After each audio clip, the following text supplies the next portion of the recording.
충남 서해안 지방을 중심으로 극한호우가 비상 상황입니다. 일부 지역 이런 긴급 물자까지 발송되면서 주민들 대피까지 이어지고 있습니다. 이번 호우 과연 얼마나 이어질지, 위기 상황 시에는 어떻게 대처해야 할지 우진규 기상청 통보관 연결해서 자세히 들어보겠습니다.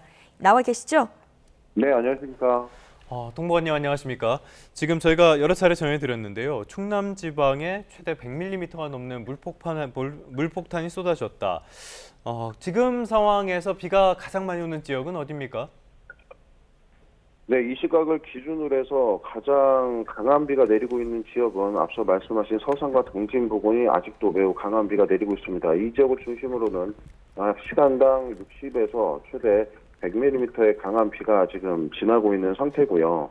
앞으로는 약 30분에서 1시간 정도가 지나면 이러한 강한 비의 일부가 이 수도권 지방에서도 영향을 줄 것으로 보입니다. 네, 특히 왜 이곳에 비가 집중된 걸까요? 네, 현재 우리나라를 기준으로 그 남동쪽인 오른쪽 하단부에서는 이 북태평양 고기압의 가장자리에서 불어들어오는 굉장히 고온다습한 공기가 유입되고 있는데요. 우리나라 지금 수도권을 중심으로는 어제 밤부터 오늘 새벽까지 저기압이 통과하게 되면서 이후에는 그 저기압 후면으로 떨어지는 건조 공기가 앞서 말씀드린 북태평양 고기압의 고온다습한 공기와 다이렉트로 부딪히게 되면서 이 지역을 중심으로 매우 강한 비가 발달하고 있기 때문입니다. 지금 발생한 이유까지 들어봤는데요. 그렇다면은 오늘까지 비 상황 어떨지 전망은 어떻습니까? 네, 이러한 긴 남북으로 폭이 좁고 동서로 긴 이러한 강한 비구름대들은 오늘 오전까지도 계속 영향을 줄 것으로 보입니다. 때문에 이러한 현재까지 많은 비가 내린 가운데도 오늘 앞으로 새벽에 지나 아침까지도 이러한 강한 비가 이어지는 곳이 많을 것으로 보여 대비가 필요한 상황입니다. 네. 자, 지금 충남, 충북에 이어서 경기 평택 지역까지 호우 긴급 재난 문자 발송 지역도 점차 확대되고 있다고 저희가 전해 들었습니다. 이렇게 긴급 재난 문자를 받게 됐을 때 어떻게 행동하면 될지 대피 요령이 있을까요? 네, 저희가 그 호우 긴급 재난 문자를 뿌리는 기준은 크게 두 가지라고 보시면 되겠는데요. 첫 번째는 시간당 50mm가 넘고 3시간 동안 90mm가 넘는 많은 비가 동시에 조건을 만족할 때 호우 긴급재난 문자를 뿌리고요. 두 번째는 1시간에 72mm 이상의 매우 강한 비가 단시간에 쏟아질 경우 발표를 하게 됩니다. 예. 이 상황은 매우 강한 비가 순식간에 내려 물이 잠기는 지역들이 많게 되는데요. 특히나 이 반지하에 계신 분이나 상습 저지대 상습 침수구역 지역에 계신 분들은 신속하게 이 문자를 보심과 동시에 대피를 해주셔야 되고요. 아파트 등지에 거주하고 계신 분들은 이런 문자를 받게 되시면 지하 주차장에는 절대 출입을 금하셔서 갑자기 나타날 수 있는 불의의 상황에 미연에 방지해 주시는 것이 필요합니다. 무엇보다 중요한 거는 안전이니까요. 이런 부분들 잘 고려를 하셔야 되겠고요. 자, 저희가 계속 방송을 하면서 100mm 이상이 내렸다, 극한 호우다 이런 말씀을 여러 차례 드렸거든요. 이 극한 호우라는 거 말로만 들어서는 잘 감이 안 오는데 이 정도면은 어느 정도 수준입니까? 네, 극한 호우, 앞서 말씀드린 이 호우 긴급 재난 문자 기준에 준하는 그러한 상황을 예상하시면 되겠는데, 대체적으로 체감을 하시기에는 우선 차량을 기준으로 운전을 하시는 분들께서는 이런 비가 발생을 하게 되면 가시거리가 거의 0m라고 보시면 되겠습니다. 그래서 운전이 거의 불가하고 노면 상태를 육안으로 확인하기 어려운 상태가 되기 때문에 절대 운전을 하시면 안 되는 그런 상황을 보시면 되겠고요.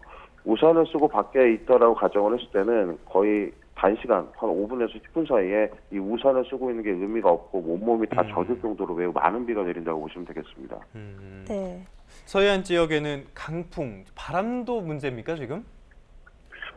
네, 지금 서해안과 우리나라 그 수도권 지방을 중심으로 서쪽 지방에는 강한 바람도 불고 있습니다. 앞서 말씀드렸던 이 북쪽으로부터 내려오는 건조 공기는 이 남쪽의 따뜻한 공기와 충돌을 하게 되면서 이 매우 강한 바람을 불러일으키게 되는데요. 때문에 이러한 강한 호우와 동반돼서 강풍에 대한 대비도 필요한 상황입니다.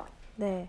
자, 충청에는 오늘까지 최대 200mm의 폭우가 더 내릴 것으로 지금 예보가 되어 있어서 각별히 또 계속해서 주의하셔야겠습니다. 앞으로 또 어떤 지역에서 계속 좀 주의를 기울이면 좋을까요?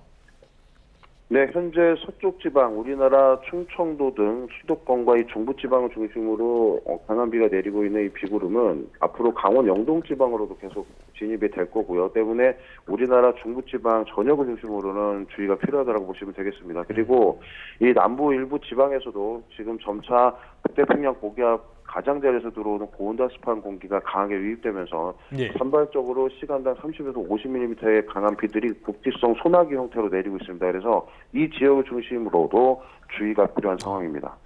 최근에 기상청 쪽에서 남부지방의 장마가 끝났다고 발표를 하셨잖아요. 그런데 또 많은 비가 내렸단 말이에요. 그러면 이거는 장마는 아닌 겁니까?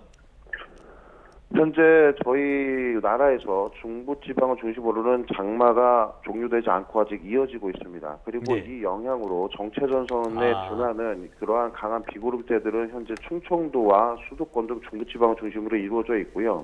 다만 남부지방을 중심으로도 고온다습한 공기에 의한 국지성 소나기 형태의 강한 비들이 내리고 있어서 이 지역은 장마가 끝났지만 아시다시피 여름철에는 장마가 끝나더라도 매우 국지성 강한 소나기에 대비가 필요한 상황이라 이러한 점들을 참고해 주시면 좋겠습니다. 네, 그야말로 변덕스러운 날씨가 이어지고 있는데 불과 며칠 전만 해도 이례적인 폭염이 기승을 부렸는데 극한 더위에 이어서 이렇게 극한 호우까지 이런 현상을 뭐 기후 이상이라고 봐야 됩니까? 어떻게 봐야 됩니까?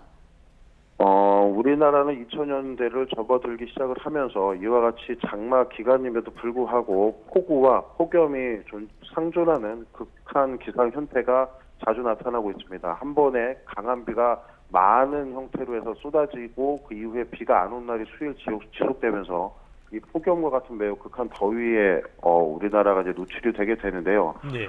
이러한 것들은 일부 기후 변화에 대한 요소도 있지만 시시각각 변화는 그때 당시의 기압계 변화가 더 중요한 부분이라고 판단하고 있습니다. 알겠습니다. 일단은 내일까지는 굉장한 호우가 예보가 돼 있고요. 주말까지도 비가 계속 온다 그러는데 이후의 날씨는 어떨까요? 네, 이러한 비들은 내렸다 그쳤다를 반복을 하면서 주로 우리나라 전역으로 이 많은 양의 비를 앞으로도 내릴 것으로 보이는데요. 약 19일까지는 물론 강약을 반복하고 지역적인 편차는 있겠지만 우리나라 전역에 비가 예상이 되고 있습니다. 이후에는 북태평양 고기압이 확장하면서 우리나라 주변에는 다시 기온이 오르는 형태의 기압계가 예상이 되고 있지만 우리나라를 기준으로 그 남쪽에는 열대요란 그리고 우리나라 서쪽에는 이 티벳 고기압이라고 하는 건조 공기를 끌어내리고 있는 주변의 기압계 상황이 아직 유동적이라 앞으로의 이 강수 이후 기압계 변화는 조금 더 변모해 나가는 우리나라 주변 기압계에 따라서 조금씩 달라질 가능성이 있습니다. 네. 자, 마지막으로요. 이렇게 집중호우가 이어질 때면 침수 피해뿐 아니라 뭐 산사태, 정전 이런 피해도 우려가 되거든요. 이런 피해를 막기 위해서 각별히 주의해야 할 점을 당부해 주신다면요? 최근 들어서 이 많은 문화적 여유를 느끼시고 또는 여행을 많이 다니시면서 이 펜션이나 산지에 위치해 있는 여러 가지 행락시설을 사용하게 됩니다. 때문에 네. 이 많은 부분에서 나무를 또 많이 베어내고 개간 사업을 하게 되면서 이 토지가 그대로 노출이 되는 그러한 지역들이 많게 되는데요. 특히나 산지를 깎아 만든 이러한 휴양 시설이나 인근 지역에 계신 분들께서는 이러한 강한 폭우가 내릴 것으로 예상이 될 때는 절대 그 근처로 접근을 해주지 않는 게 네. 좋겠고요. 계곡 등 야영을 하시는 분들께서는 급속도로 물이 불어나면서 고립될 수 있는 상황이 연출될 가능성이 높습니다. 그래서 이 지역에 계신 선지에 계신 분들께서는 가급적이면 이와 같은 강한 비가 예측이 되고 예상이 될 때는 접근을 삼가해 주시는 게 가장 중요합니다. 알겠습니다. 전국 곳곳에 계속 비가 내리고 있으니까요. 재산도 중요하고 여행도 좋지만 무엇보다 안전이 우선이라는 점 잊지 말아야겠습니다. 지금까지 우진규 기상청 통보관과 함께 날씨 상황 자세히 알아봤습니다. 오늘 말씀 잘 들었습니다. 네, 감사합니다.